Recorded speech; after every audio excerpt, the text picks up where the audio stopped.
Hello, my gorgeous familia. Let me first off just say thank you, because recording this podcast, sharing this information with you, connecting with so many of you has been such a gift in my life. And speaking of that, I just set up a Patreon. So if you're loving this and if you're following along, if you're learning, if you're sharing, if you're growing with me, I would love if you showed the love. You can visit patreon.com/dropitlikeitsdoc. Show me a little love. Fun thing is, this is just the beginning. So there's about to be some exclusive content on there. So if you are interested in that as well, check it out. And regardless, I love you and I so appreciate you. So thanks for being on this journey with me. We going up. What up, fam? I am Dr. De Luna and you are listening to Drop It Like It's Doc podcast. Today, we're gonna talk about something a little bit trippy. We're gonna talk about how your life started inside of your grandmother's womb.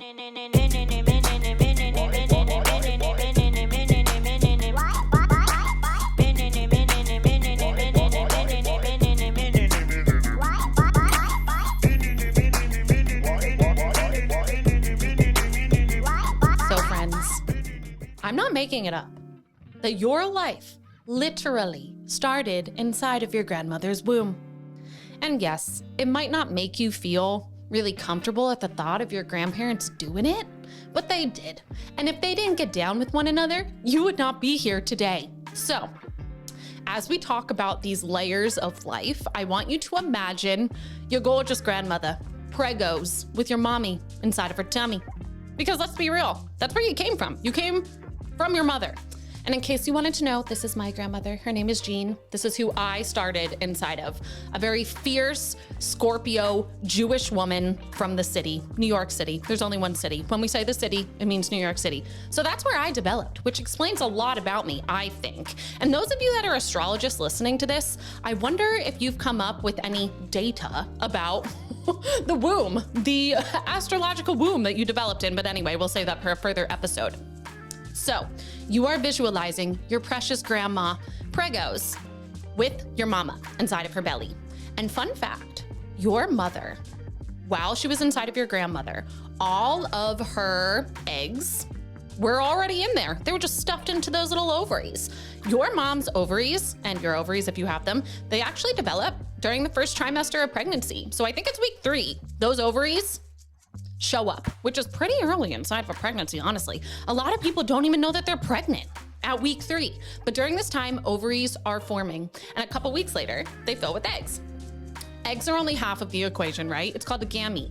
Men have gametes, women have gametes. Egg, sperm, they come together to make a baby. So inside of your grandmother, your mom was in there, her ovaries started to develop, and then they filled with eggs before she even popped out of the world. She had more eggs inside of your grandma than she did on Earth's side, because this is something that is actually disturbing for me to say as a woman that has not yet birthed a human child yet. I've birthed 2 dogs, but I've not birthed a human child yet. That your eggs are slowly dwindling by the second, but most of them were inside of your grandmother. Then mama was born. She did not have a baby right away, right? Like she had to grow up. She went through puberty, but then when she became pregnant with you, that egg truly was first put there inside of your grandmother. So that is pretty mind-blowing if you think about it. And I don't know if you like your grandma. Doesn't really matter to me if you like your grandma or not, because this is just pure fact that your life, your, essence was there inside of her body. So we may or may not be from the same generation, but I know that my grandma was alive in a very, very, very different time than I am alive. I know that my mother was alive in a very, very, very different time than I'm alive. So my mom's grandchild, AKA my future daughter, who is in my left ovary right now, was actually within my mother as she was raised. All of her choices are going to impact her grandchild. All of my grandmother's choices impacted me. So this is both really empowering, but also kind of wild to think about, because we've been led to believe that your DNA is your curse, truly. It's kind of negative what we've been taught about our genetics. But something that I love about functional medicine and naturopathic medicine is that we are so aware that your DNA is something that is malleable. Every single cell in your body has the same DNA. Think about that. But every cell in your body is quite different. A hair cell to a muscle cell, quite different, but they have the same DNA. DNA encodes for proteins, and proteins are the building blocks that create different tissues, different structures. So depending on what the external environment is, it tells that DNA what genes to turn on and what to turn off. And it's this incredible dance that happens to create a human. And the same thing is happening in every single cell in your body. So with that being said, the external environment is telling that cell what to do. So when you are just a little baby inside of your mama, inside of her mama, that little egg, all of her decisions, everything that she is choosing to put into her body eventually gets absorbed, goes into the bloodstream. The blood is soup. That's what I like to call it. It's the soup that bathes your cells. So that is what's telling your cells what genes to turn on and what genes to turn off. This whole concept is called epigenetics, and it's really where you get your power back, because it's your ability to say, no, I'm not my genes, and I am going to choose something that is going to bring genetic expression in the direction of health rather than in the direction of disease. Because also, I see a lot in my patient population that people say, oh, this just runs in my family. I'm going to get it. I'm destined to get it. You know what else runs in families? Dietary patterns, stress, self-talk, trauma.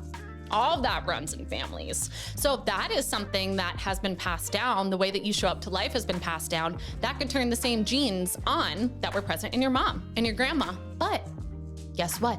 If you make different decisions, that can completely change the health of you, the health of your grandchild. So let's unpack that a little bit. There have been so many studies done, mainly on rats, because that's just what scientists do. They test the shit on rats.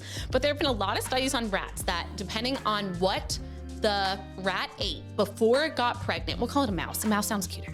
So whatever the mouse ate before it got pregos impacts the health of that child. Even if, say that there's two little cute mousies. One was fed something super nutritious before it got pregnant. The other one was just eating typical mouse shit, literally. Then they both get pregnant at the same time. They're both fed the same food at the same time. Postpartum, they're both fed the same food at the same time. Babies are fed the same food at the same time. However, based on what mom was equipped with nutritionally, antioxidant-wise, before she got pregnant, drastically changes the outcome of that child and its health trajectory for its entire life. So there's actually studies that show that depending on what mom ate before she was pregnant can impact things like obesity, ADHD, neurocognitive developmental issues, all of this. So your choices matter. What your grandmother did while you were inside of your mom's ovaries, inside of her womb, matter for you and your health. And I know a lot of individuals whose grandparents were going through a lot when they were pregnant with their children. I have family that was in the Holocaust. You may as well. If you do, we're probably related, because all Jews are basically related. So hit me up and we can, have a Shabbat dinner.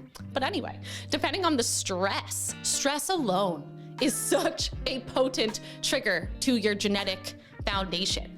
Every chemical that your body makes, hormones are very potent chemicals, they circulate in that chemical soup, in that cellular soup, and they tell your cells what to do. Hormones absolutely turn genes on and off. So stress hormones can directly impact the health of the child. And again, when I say child, I'm then talking about the mother inside of the grandmother's womb, and you are a direct reflection of what is developing inside of that mother. Because those eggs, the health of the eggs that are inside of your mother are dependent on the health of your grandmother. Do you see these different layers that we're going through? And I know it can get a little bit confusing, but it's truly mind-blowing. So that's just stress, right? What about toxic exposures? What about people that are, in these horrific environmental exposures, people that may have been born near Chernobyl, people that are maybe born near one of these random chemical spills that just keep happening all over the United States of America. It's so weird. But that directly impacts your chemical soup. And a lot of these things are things that we can't control, right? Like things in our environment, but we have so much power over what we're eating. We do. And for those of you that are like, organic's fake, it doesn't matter. Okay, let me just say that yes, you can buy an organic label. You can totally buy it, but at least if you're buying that organic label, you must care a little bit, right? I don't know.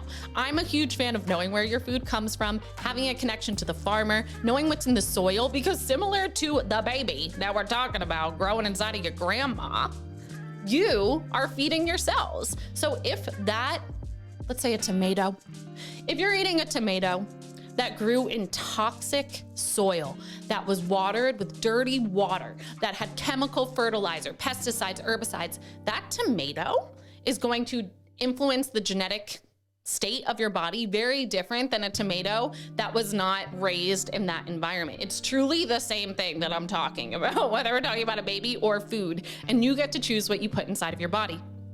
Personally, I try to avoid poison at all costs, and I know that it's overwhelming to think about all the poison that is around us at all times, but you can do the best that you can, and even a little bit of effort goes a long way. And again, we're not just talking about your health, we're talking about the health of your grandchildren. This doesn't necessarily work if there's a baby boy in the uterus, right?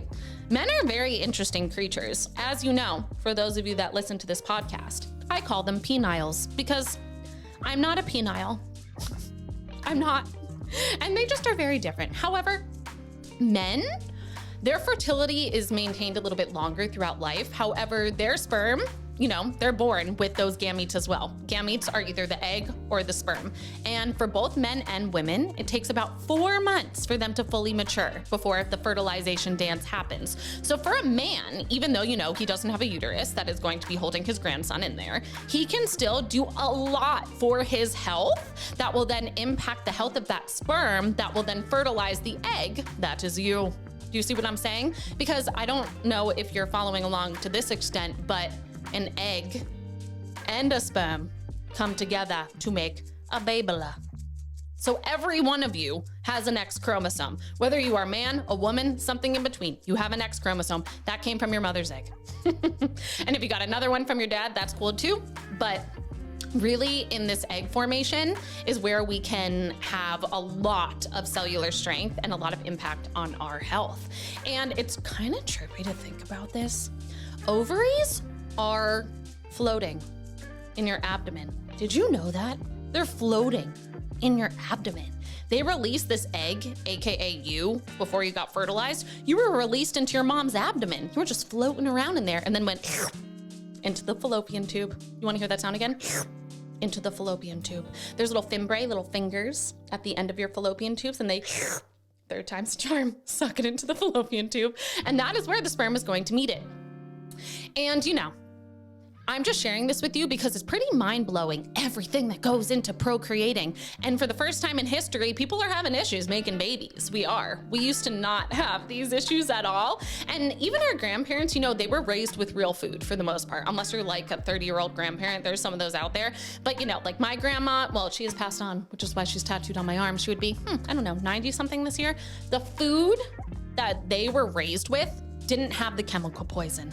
It didn't. They were not poisoned to the degree that we were. Yes, it started to definitely creep in my parents' generation, but grandparents, for the most part, they were healthy. They were fertile. They were pumping out little babies. They were eating real food. They were connected to the land. And then our parents' generation, they were kind of fed a lot of bullshit, both mentally and physically fed a lot of bullshit. And because of that, we are the babies of that bullshit. So we are very toxic. The cord blood, and from an umbilical cord, if you were to take a sample of it and test it, there are chemicals in there that have been illegal forever because of bioaccumulation.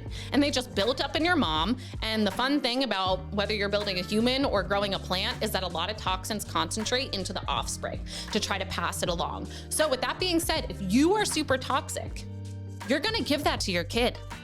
This is why detox is so important. I'm not just a fan of this because it's cool. I'm a fan of this because it's really important. And also, I just find in my practice that so many of these mystery diagnoses and also all of these sick kids shouldn't be this sick. It's because of how toxic they are. So where does that leave you? That leaves you being able to make decisions to limit toxicity, choosing clean water, trying to have clean air. Air filters can help. Eating food, not packaged food, food. It doesn't have to be all organic. Just try to eat food, okay? Vegetables are actually really important. I'm a really big fan of eating animal protein. There have been studies that in mothers that are eating low levels of protein, their children are more likely to get diabetes. So again, it goes both ways. You can't assume that your decisions while you're pregnant are not going to impact your baby postpartum, because you are creating that foundation. So diet is a huge part of it. Toxic exposures is a huge part of it. And I am so aware that there's a lot that we can't avoid, friends. The clothes that you're wearing right now are probably seeping chemicals into your bloodstream. Isn't that beautiful? We can't avoid that. This chair is probably seeping chemicals into my bloodstream. Can I avoid it? No. But what we can do is help our body detoxify. We can sweat. We can take binders. We can take deep breaths. And if you want any help on detox, know that I have quite a few previous episodes. And if you're not subscribing to this page yet, I don't know what you're doing. So the next time that you see your grandma, I want you to hug her and I want you to thank her, even if you don't like her. You started inside of her. So also just know that sometimes our triggers are because they break something open within us. So if you're triggered by your grandma, know it's probably because you are her. You are her. So give her a little huggins. Thank her for drinking raw milk, eating cheese, lots of, vegetables for you to be the human that you are. And if you are pregnant, know that if there's a girl in there, if you know that there's a girl, you're holding your grandchildren. That is a blessing, and that is a huge opportunity for you to break patterns, to break traumatic patterns, to break health things that you've just been told have run in your family, because that might be because the cellular soup has been toxic for a long time. You get to clean up the soup, baby. You get to clean up that soup. I'm excited for you. I'm excited for your grandchildren. And I am grateful for Miss Jean here forever, for all that she went through to make me, to make my mama. And if you like this stuff, my friends, I think this is just the beginning, right? Please do not forget to like this, to share this with someone. Maybe share it with Grams. Who's to say? Maybe share it over a cup of tea. You guys can talk about what she was going through when she was pregnant with you. You'll probably get some really fun stories there. But this is your fun fact, your truth bomb for the day. Your life began inside of your grandmother. I love you all, and I really love my grandma. See you soon.